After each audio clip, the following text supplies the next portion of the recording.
हमारे चैनल को सब्सक्राइब करें और बेल आइकन दबाएं।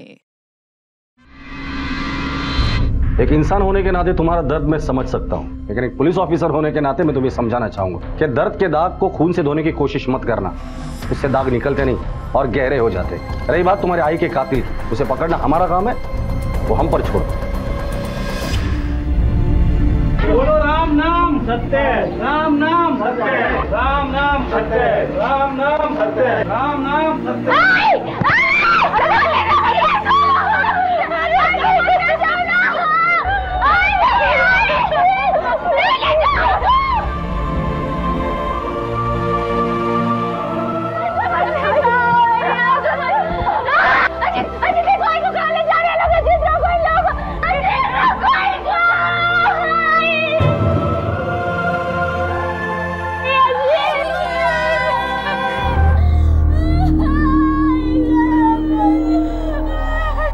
छोटी वाली का बॉयफ्रेंड है। स्वाति के साथ साथ पूरे परिवार वालों को पता था। क्या पता? माँ भी कल निकली हो अपने पुराने किसी यार से मिलने के लिए। और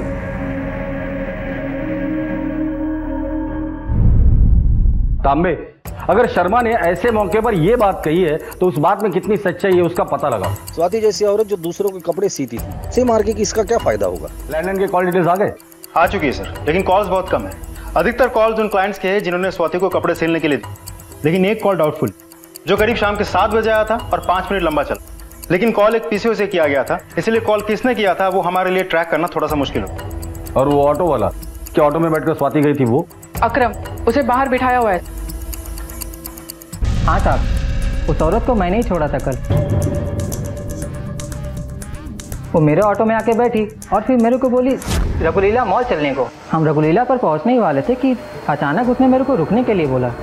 मैंने ऑटो रोका, उसने मेरे को एक्स्ट्रा पैसे भी दिए। वो औरत मेरे स्टैंड की एरिया की थी साहब, इसीलिए मैं रुककर देखने लगा। लेकिन तभी मेरे पीछे वाले ने हॉर्न दिया तो मैंने पहले ऑटो साइड लिया। दोबारा देखा, उधर कोई नहीं था सर। वो वाइट कार में बैठ के जा चुकी थी। उस गाड़ी का नंबर देखा था? नहीं साहब, मैं तो रोड के इस बाजू था, नंबर कैसे देखता। पर हाँ साहब, वो सफ़ेद रंग की बड़ी सी गाड़ी थी, इतना मेरे को बरोबर याद है साहब। तांबे, अब तक की कहानी अगर टुकड़ों में देखा जाए तो कहानी कुछ इस तरह बनती है। स्वाति को 7 बजे एक पीसीओ से कॉल आता है। उसके बाद वो सरदर्द का बहाना बनाकर घर पर रुकती है। घर वाले बाहर निकल जाने के बाद वो सच धज कर अपने घर से 8 बजे निकलती है। रास्ते में उसकी मुलाकात शर्मा से होती। थोड़ी बातचीत करने के बाद अकरम की रिक्शा में बैठकर और रघुलीला मॉल से पहले उतर जाती है। घर से रघुलीला मॉल पहुंचने के लिए उसे और आधा घंटा लगा होगा, मतलब 8:30 बजे। वहां उसे एक कार मिलती है और कार में बैठकर स्वाति गायब हो जाती है। फिर घर वाले रात को 12 बजे लौट कर आते हैं, तब घर पर उन्हें स्वाति की लाश मिली। राइट। अब सवाल ये है कि स्वाति को 7 बजे पीसीओ से कॉल किसने किया? शायद उसी आदमी का जिसके साथ उसकी गाड़ी में बैठकर वो कहीं गायब हो गई थी। आदमी? औरत भी तो हो सकती है। दूसरा सवाल, कार में बैठकर स्वाति किसके साथ गई थी और कहां गई थी और वापस कितने बजे आई थी? हो सकता है कि कार में बैठकर जाकर वापस आने के दरमियान उसके साथ ऐसा कुछ हुआ है जिसके चलते उसकी जान चली गई। किसी ने तो स्वाति को आते जाते जरूर देखा होगा। सर, स्वाति की पोस्टमार्टम रिपोर्ट आ चुकी है। उसकी मौत फांसी लगने से नहीं बल्कि गला घोटने से हुई है।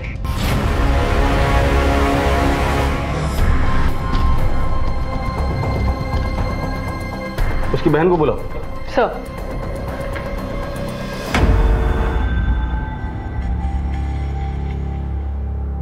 साहब, मुझे तो ये भी नहीं पता था कि स्वाति हम लोगों से झूठ बोलकर उस दिन घर पे रुकी थी।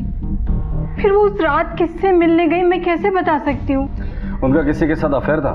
नहीं साहब, हम पांचों के अलावा इस दुनिया में हमारा और कोई नहीं है।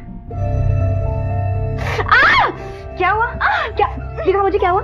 किसने तुझे कहा ये सब करने के लिए? हाँ, जल गया ना अभी हाथ? कौन कहेगा ताई, अब आई नहीं है। चुप कर, मैं हूं ना।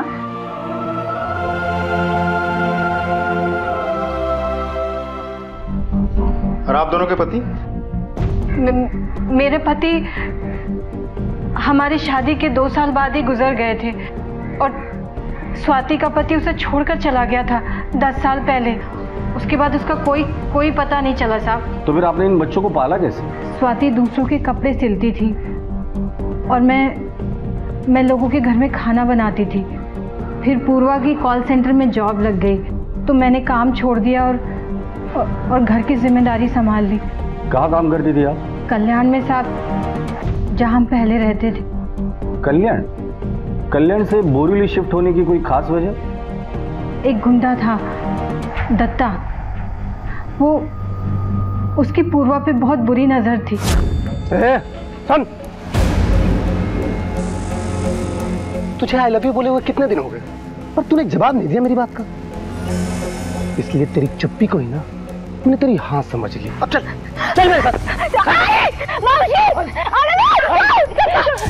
छोड़ दे इसे, मैं तेरे हाथ जोड़ती हूँ, छोड़ दे मेरी बच्ची को।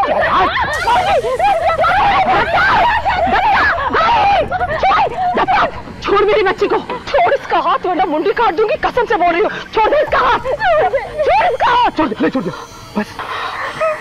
एक बात और, आइंदा से मेरी बच्ची को छुआ या उस पर आंख उठाकर भी देखा, तेरी आंखें निकालकर हाथ में दे दूंगी, समझो? चल निकल यहाँ से। यहाँ भी 1-2 बार आया था साहब शुरू में, बाद में स्वाति ने उसका इलाज कर दिया था। कैसे? यहाँ के जो लोकल कॉर्पोरेटर है ना, पिंगले साहब, उन्होंने हमारी मदद की थी साहब। कॉर्पोरेटर? आपने पुलिस की मदद क्यों नहीं ली? लड़की का मामला था, बदनामी के डर से पुलिस के पास नहीं गई। ठीक है, आप जा सकते हैं।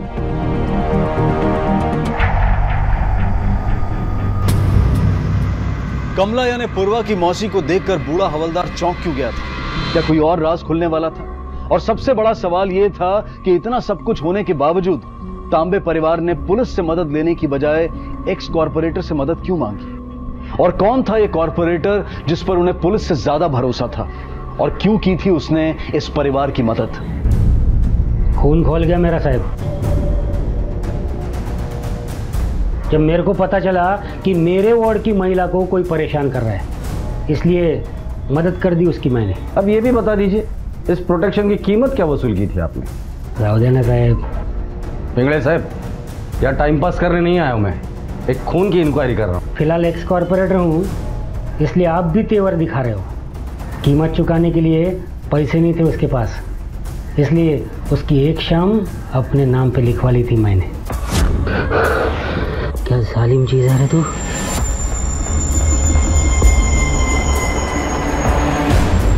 तो आप बचा लेंगे ना मेरी पूर्वा को उस राक्षस से? अभी तू मेरे शरण में आई है और तेरी बेटी भी। जिस रात उसका कत्ल हुआ वो आपसे ही मिलने आ रही थी ना? नहीं सर, उस दिन तो मैं मुंबई में नहीं था, शिरडी गया था बाबा के दर्शन करने।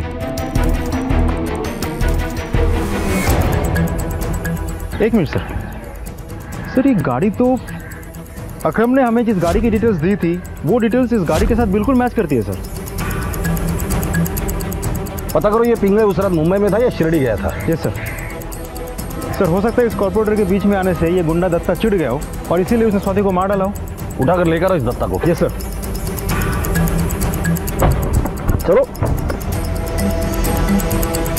तांबे, एक बात समझ में नहीं, जब रेशमा को पूछा कि वो पुलिस की मदद क्यों नहीं ली तो वो डर गई। का मतलब ये फैमिली कुछ तो छुपा रही है हमसे।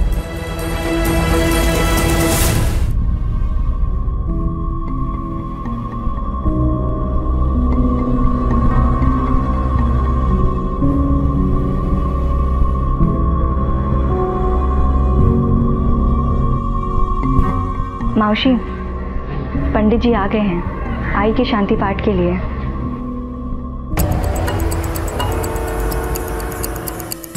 साहब एक बात बोलनी थी। बोलो। वो स्वाति की बहन है ना, वो रेशमा है।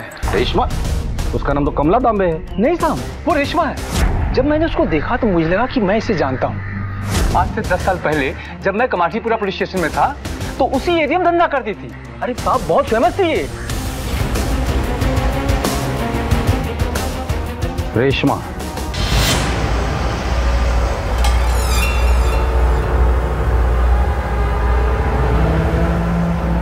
कैसे लाए? बस इतने? अंतिम संस्कार और पूजा पाठ के लिए इतना काफी नहीं है। जब अपने पाप धोने हो ना तो मुआवजे पे ध्यान नहीं देते।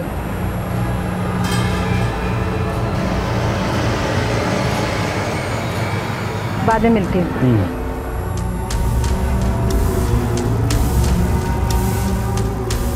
भाऊ, गए महीने का 7,000 हुआ ना, ये लो गिन।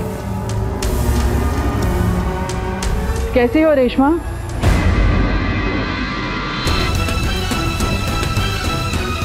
कुछ बातें करनी है तुमसे, चलें? जी हाँ, मेरा असली नाम रेशमा ही है। वो मैं और स्वाति धंधा करते थे। हम दोनों बहुत करीब थे एक दूसरे के, बिल्कुल सगी बहनों की तरह। और फिर एक दिन तुम और स्वाति उस कोटे से नहीं बल्कि बाजार से ही गायब हो गए। क्यों? ऐसा क्या हुआ था? वो सब अपनी वजह से नहीं, पूर्वा की वजह से। उस वक्त पूर्वा की उम्र लगभग 9-10 साल की रही होगी और कोठे की मालकिन ने उसे 25,000 रुपए में बेच दिया था। मैं और स्वाति उसको ढूंढते हुए कमरे में गए तो पूर्वा पूर्वा पूर्वा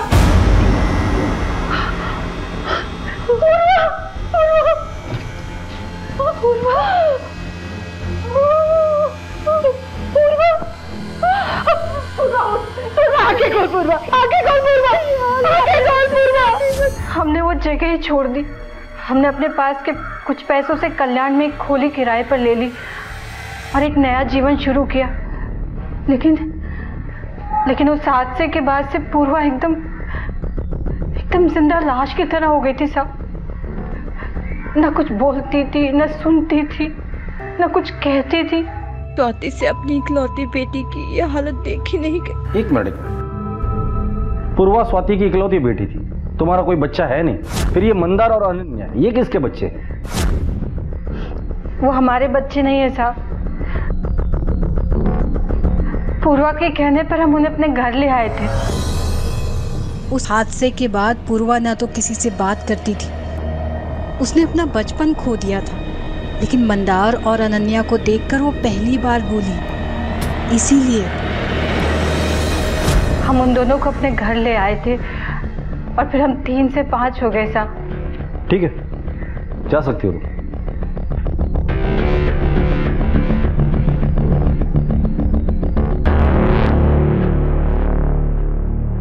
सर, दत्ता को ले आए। हाँ साहब, मैंने उसको उठाने की कोशिश की थी। मैं उसके पीछे बोरीवली तक गया था, लेकिन उसका वो कॉर्पोरेटर का हाथ था ना उसके ऊपर। जिस रात कत्ल हुआ उस रात तू कहाँ था? कल्याण के वर्षा बार में साहब। मैं उधर नौकरी करता ना, 3 बजे तक मैं उधर था साहब।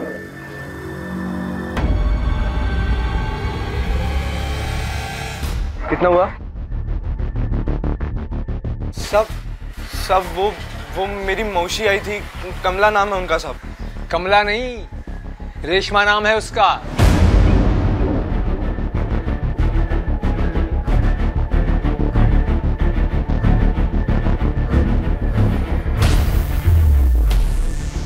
नहीं, मैं देखती हूँ, मैं बात करती हूँ। मंदार चल यहाँ से, चल उठ, घर चल उठ जा। घटिया औरत, हाथ मत लगाना मुझे। मंदार, पागल हो गया क्या तू? ज्यादा पी ली तूने? चल घर चल। छोड़। कौन सा घर? सारा जिंदगी भर बेवकूफ बनाया तुम लोगों ने मुझे। पूरी असलियत पता चल चुकी है तुम लोगों की, पूरी दुनिया को मालूम पड़ चुकी है। स्वाति भाई और ये दूसरी रेशमा भाई कमातीपुरा की नामचीन दवाया। हिम्मत कैसे हुई तेरी ये लफ्ज़ जुबान पे लाने की? हाँ, इनके बारे में सच्चाई पता लगी तो ये बोल रहा है। खुद के बारे में भूल गया तू? जब तू नंगा खड़ा था सड़क पे अपनी बहन के साथ। अरे मैं और मेरी बहन उधर ही सड़क पे मर जाते तो अच्छा रहता, लेकिन तुम लोगों ने जो बदनामी के टीके लगाए ना इधर माथे पर, उसको मैं मिटा के रहूंगा, चाहे उसके लिए मुझे तुम लोगों को क्यों ना मिटाना पड़े। चल निकल यहाँ से।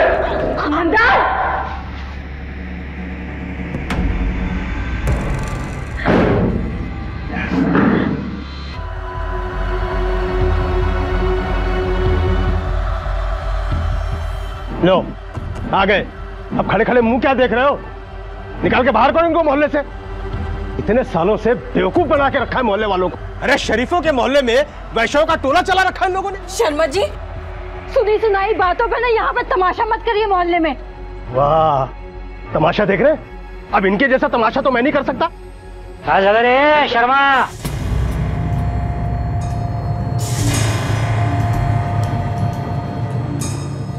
अरे साहब, क्या प्रॉब्लम है?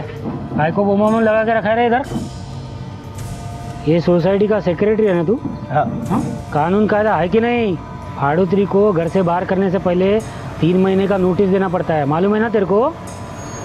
अरे साहब, आपको मालूम नहीं, ये औरतें बहुत आई बहन है तेरी, समझा? इनको कुछ परेशानी हुआ ना, मेरे को बिल्कुल अच्छा नहीं लगेगा। चलो निकलो।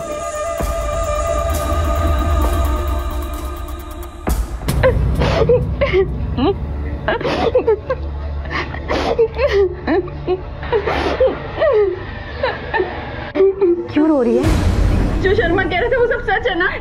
देख प्लीज धीरे बोल। क्यों धीरे बोलूं? देख तू जा यहाँ से। एक बार मेरी बात। कोई बात नहीं सुननी मुझे तेरी। मेरी बात मैं कुछ नहीं सुनूंगी। तू जा यहाँ से भाई, जा यहाँ से जा।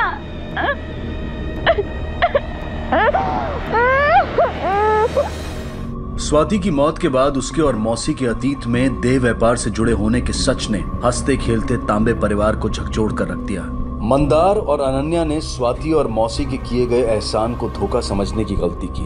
पूर्वा ने मौसी के साथ मिलकर सभी को एकजुट रखने की पूरी कोशिश की, लेकिन उसकी हर कोशिश नाकाम रही।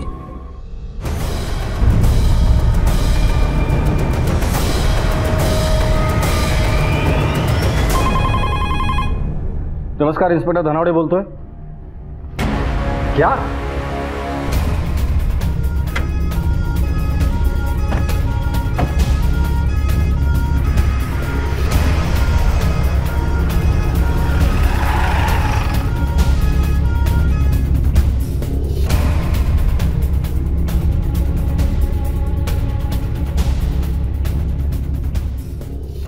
सर, देख के लगता तो नहीं किसने सुसाइड किया है। इतनी कम ऊंचाई से गिर के कोई कैसे मर सकता है? या मर्डर है या फिर कि अपनी माँ की तरह ये भी तो। आस पड़ोस में पूछताछ करो और एम्बुलेंस को फोन करो। Sir.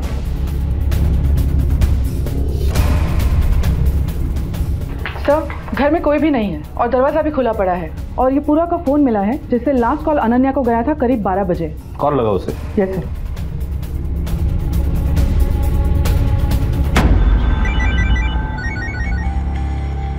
Hello Ananya, inspector Dhanawade बोल रहा हूँ तुम्हारे घर से। जी सर। इस वक्त कहाँ हो तुम? सर, मैं अपने एक फ्रेंड के घर पे हूँ। क्या तुम्हारी पूर्वा से बात हुई थी? हाँ, बात हुई थी। तुम्हारी बहन पूर्वा, या तुम जो भी उसे मानती हो, उसकी मौत हो चुकी है।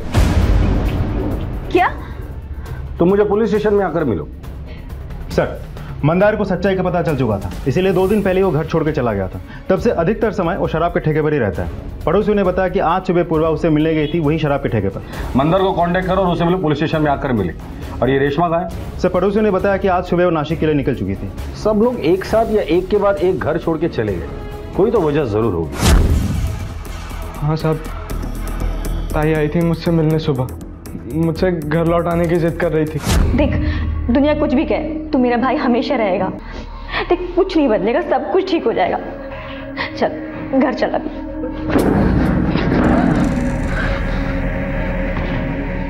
ना तेरा मेरा कोई रिश्ता था, ना है, ना रहेगा। निकल यहां से। मेरी वजह से जान दिया ताई ने। मैं नहीं मारा अपनी ताई को। सर, अपनी असलियत जानने के बाद, आई और मौसी के बारे में जानने के बाद इतना बड़ा धक्का लगा था मुझे कि मैंने एक बार भी ताई के बारे में नहीं सोचा और मैं उन्हें छोड़ के चली गई। मुझे माफ कर दो ताई। सर, इतनी कोशिश करने के बाद भी हम रेशमा को ट्रेस नहीं कर पाए। उसका फोन यही मुंबई से ही स्विच ऑफ आ रहा है, तो हमें यह भी नहीं पता वो नासिक गई भी थी या कहीं फरार हो गई। नीपा को फोन करके पता करो कि पूर्वा के कॉल सेंटर से उसे क्या इंफॉर्मेशन मिली है। Okay sir. Yes sir. Sir, speaker पे है। सर, इस कॉल सेंटर से एक बहुत ही चौंका देने वाली खबर मिली है सर।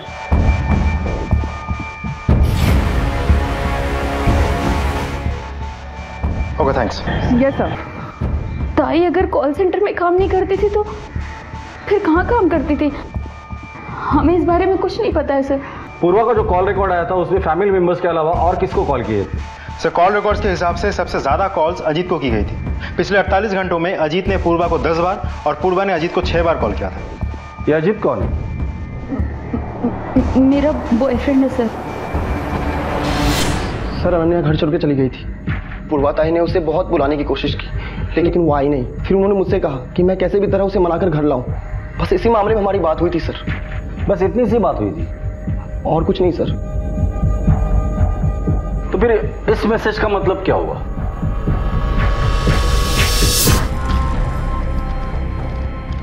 चुपचाप मान जा, वरना तुम्हारा सच सबको बता दूंगा। सर मैसेज तो बस ऐसे ही सर। ऐसे ही? हाँ, सच तेरे पेट से निकलकर जुबान तक तो आ गया है, वरना तेरी जुबान कांपती नहीं। अब चुपचाप उगल दे। अगर हम लोगों ने उगाला ना तो तेरे अंदर का सिस्टम पूरा बाहर निकालेगा। सर वो मुझे मालूम चल गया था कि पूर्वा क्या काम करती है।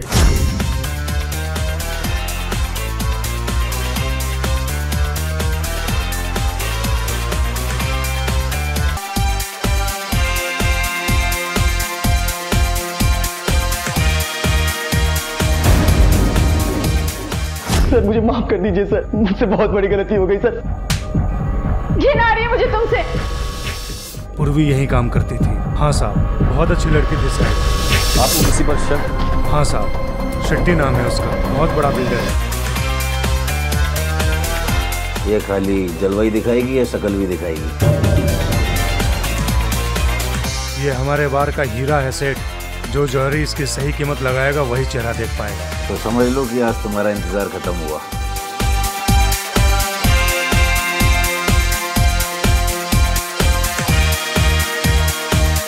देख, एक रात का 5 लाख रुपया दे रहा है। पागल हो गए आप? मैं यहाँ नाचने आती हूँ, जिस्म बेचने नहीं। कोई बात नहीं, मानेगी। हमेशा आता रहता है साहब, परसों भी आया था।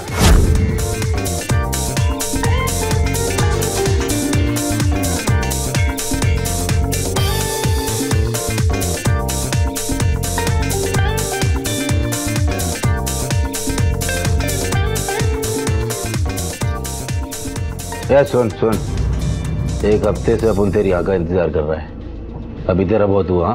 अब उनको तू चाहिए तो चाहिए, कीमत बोल तेरी। मैं भी आपको एक हफ्ते से मना कर रही हूँ। लेके चलो से। हाँ, छोड़िए मेरा, छोड़िए मुझे सर। चलो चलो लेके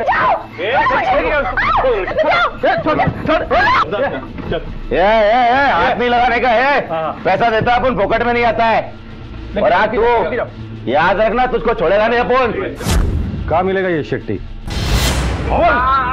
साहब छोड़ो साहब, प्लीज साहब, गलती हो गई साहब, छोड़ो साहब, मेरा गलती हुआ साहब। मैं साहब, मेरा उससे बहस इसलिए हुआ साहब। सच सच बता, पूर्वा को सिर्फ मारा था या रेप करके मारा था? कसम खाता है साहब। मैं इतना नशे में था साहब, बाहर निकलने के बाद सीधा अपनी गाड़ी में सो गया साहब। मेरे छोकरे लोग ने साहब मुझे घर छोड़ा।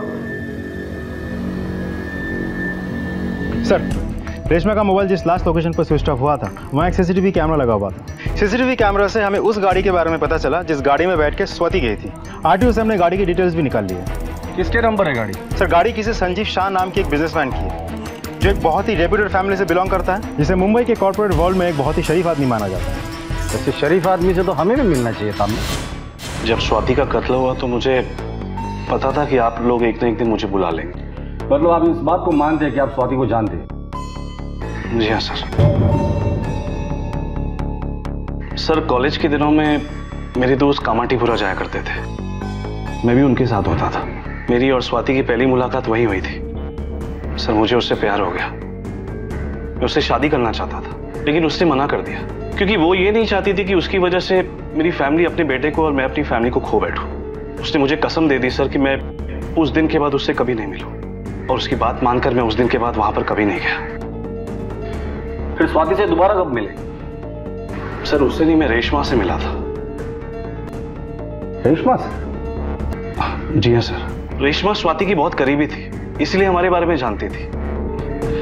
अभी कुछ 5-6 साल पहले ही उसका अचानक से फोन आया और उसने कहा कि जिस वक्त मैं और स्वाति अलग हुए थे, स्वाति प्रेग्नेंट थी। मतलब पूर्वा तुम्हारी बेटी? जी हाँ सर। रेशमा चाहती थी कि मैं पैसों से स्वाति और पूर्वा की मदद करूं, जो कि मैंने की। हर महीने वो मुझसे पैसे लेती रही और मैं देता गया। कैसे लाए? सर रेशमा की डिमांड्स बढ़ती जा रही थी सर। मुझे उस पर शक हो गया कि कहीं जो पैसे मैं दे रहा हूं वो स्वाति को देने के बजाय खुद पर तो इस्तेमाल नहीं कर रही थी। सर मुझसे रहा नहीं गया और एक दिन मैंने अचानक स्वाति को फोन किया। कौन? दूसरा स्वाति आपसे मिलने आई? जी हाँ, मैं मिलने गया था उससे।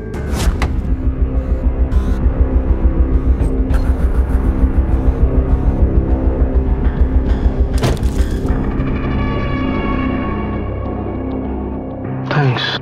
आज इतने सालों बाद। हमारी बेटी कैसी है? तुम्हें कैसे पता? रेशमा ने बताया।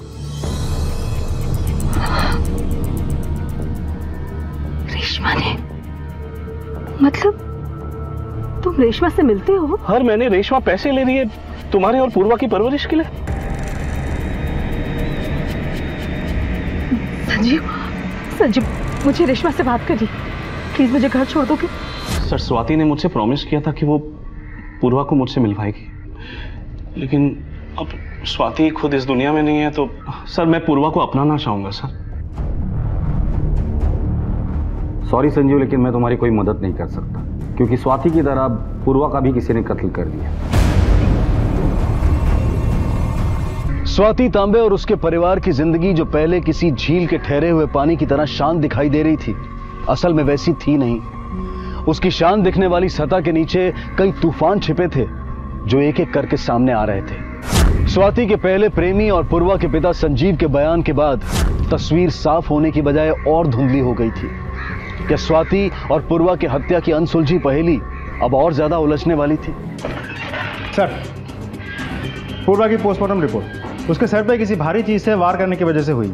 मरने के करीब 6 से 7 घंटे बाद उसके घर के नीचे उसकी बॉडी को फेंक दी गई। Sir it's clear case of murder. इसका मतलब कातिल ने पहले 2 मर्डर्स किए और फिर उसे सुसाइड दिखाने की कोशिश की। सर मुझे तो लगता है इन दोनों मर्डर्स के पीछे रेशमा का ही हाथ है, और संजीव के बयान के बाद तो इसकी पूरी पॉसिबिलिटीज बनती है। नहीं तांबे, पॉसिबल नहीं है। दोनों मर्डर्स के वक्त रेशमा वहां मौजूद नहीं हो सकती। सर ये भी तो हो सकता है कि उसने कुछ नहीं किया है, किसी से मर्डर करवाया हो सकता है, लेकिन इस सवाल का जवाब रेशमा ही दे सकती है। रेशमा की फोटो सारे पुलिस स्टेशन में भेज दो, उसे ढूंढ निकालना बहुत जरूरी है। हम एक काम करो, इस केस में जितने भी सस्पेक्ट है सबको उठाकर लेकर आओ। मंदार, दत्ता, कॉर्पोरेटर और अजीत। Okay sir.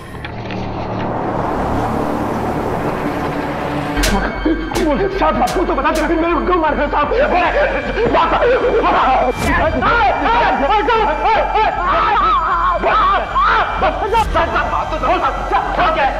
उस रात के बाद में उसको नहीं देखा था।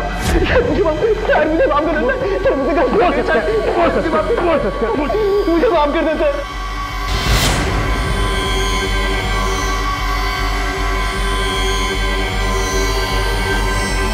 सर हमारी लिस्ट के किसी भी सस्पेक्ट में अभी तक मुंह नहीं खोला। अब बची सिर्फ रेशमा, जो कि हमारे पहुंच से दूर है। सर रेशमा पे शक जाने का एक स्ट्रॉन्ग रीजन ये भी है कि बिना किसी को कुछ बताए वो यहाँ से गायब हो गई थी, और फोन मुंबई से ही बंद था ताकि हम लोकेशन ट्रेस ना कर पाए। मुझे तो लगता है दोनों मर्डर्स के पीछे रेशमा का ही हाथ है। साहब रेशमा आपसे मिलने आई है।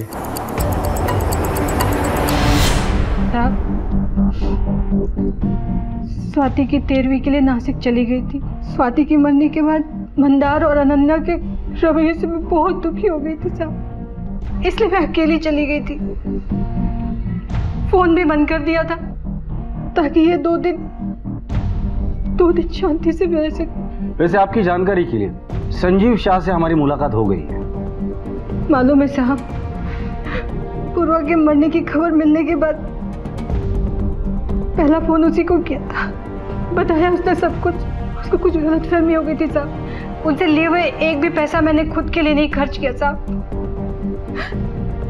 ये देखिए, अब ये देखिए, बैंक की पासबुक और ये बॉन्ड है। आप देख सकते हैं सारे पैसे मैंने इसमें जमा किए।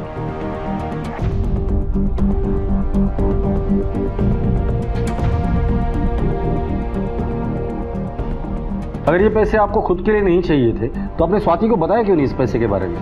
साहब, स्वाति संजीव से कभी मदद नहीं लेती साहब, वो बहुत खुददार थी साहब, लेकिन मैं दुनियादारी उससे ज्यादा जानती हूँ, इसलिए संजीव से मदद मांग रही थी स्वाति को बिना बताए। ताकि कुछ पैसे बच जाए।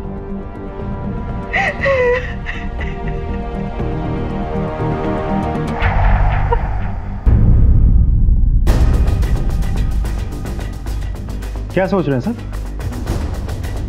हमें कुछ तो है जो हम लोग मिस कर रहे हैं।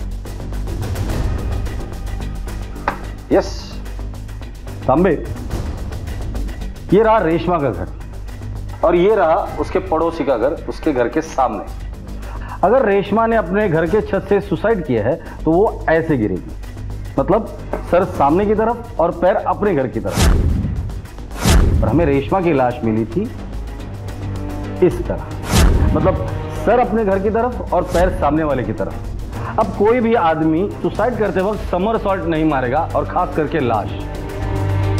सामने वाले घर में कौन रहता? पूर्वा को क्यों मारा? मैंने मारा? मैं क्यों मारूंगा? तांबे शुरू हो जा। बोल।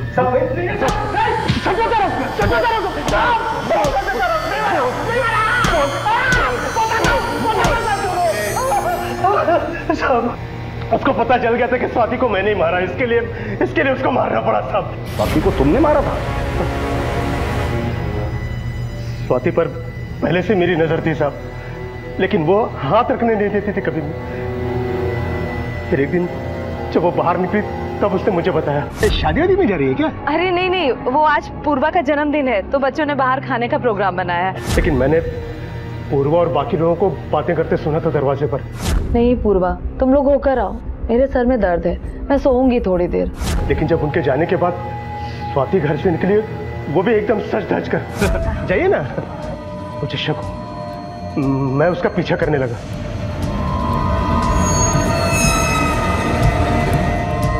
अपने घर लौटकर उसके लौटने का इंतजार करता रहा। फिर जैसे वो घर लौटी तो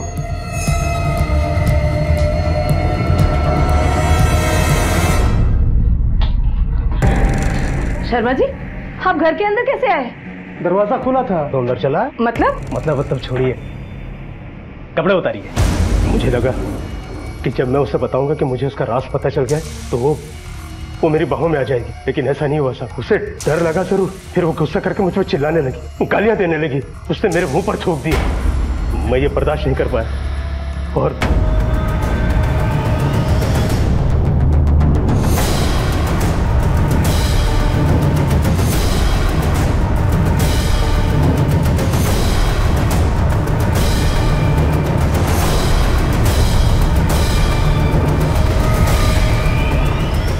पूर्वा को मैं मारना नहीं चाहता था, लेकिन उस दिन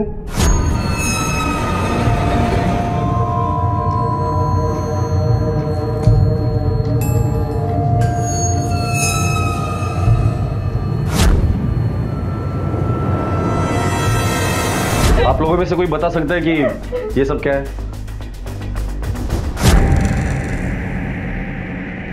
तुम यहाँ क्या कर रही? तूने मारा मेरी आई को? तूने मारा ना मेरी आई को? मैंने शर्ट का पॉकेट तेरा ही था ना? पूर्वा मेरी बात, पूर्वा मेरी बात सुन। पूर्वा वो मर चुकी थी साहब, उसकी लाश मेरे घर में पड़ी थी। अगर उसे ठिकाने लगाने का था तो लोगों को पता चल जाता, इसलिए मैंने रात होने का इंतजार किया। और फिर रात को जब जुबान खामोश हो जाती है तो लहू पुकारता है, और तेरे आस्तीन पर तो 2 मासूमों का खून लगा हुआ था। तेरा बचना तो मुश्किल था शर्मा, इम्पॉसिबल।